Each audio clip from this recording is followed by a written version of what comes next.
రాజీవ్ యువ వికాసం ఇక ఆగిపోయింది, మరింత జాప్యం.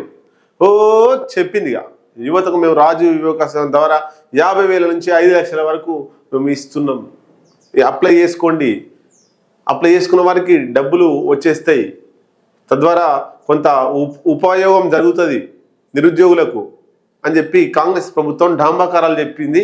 పేద ప్రచార హార్బాటాలు ఇవన్నీ కూడా వేసింది. లాస్ట్కి ఏమైంది? ఎత్తేసింది. కలెక్టర్లకు సర్కారు మౌఖిక ఆదేశాలు ఇచ్చిందట. దరఖాస్తులు ప్రస్తుతానికి నిలుపుదల ఇక లేవు. రాష్ట్ర వ్యాప్తంగా 16.23 లక్షల దరఖాస్తులు వచ్చినట్టు. రాష్ట్ర వ్యాప్తంగా 16,23,000 దరఖాస్తులు వచ్చినాయి. మరి అందరూ కూడా 1,50,000, 2 లక్షలు, 5 లక్షలు ఇట్లా అప్లై చేసుకున్న వాళ్ళు ఉన్నారు. మరి ఎవరికి ఇస్తారు, ఎవరికి ఇస్తలేరు అనేటువంటిది కూడా ఇంతవరకు లేదు. అది ఆగిపోయే ప్రమాదం కూడా ఉంది. ఎందుకంటే ఖజానా దగ్గర డబ్బులు లేవు. రూపాయల లక్షలోపు యూనిట్లు ఎక్కువగా ఇవ్వాలని ప్రభుత్వం యోచన. లక్షలోపు ఇస్తే తక్కువ బడ్జెట్ అవుతుంది, లక్షలు మించి 5 లక్షల వరకు ఇస్తే ఎక్కువ బడ్జెట్ అవుతుంది. కాబట్టి లక్షలోపు ఇవ్వాలని యోచన. దరఖాస్తుదారులకు అనాసక్తి. 3-4 లక్షల యూనిట్లకు 79% దరఖాస్తులట.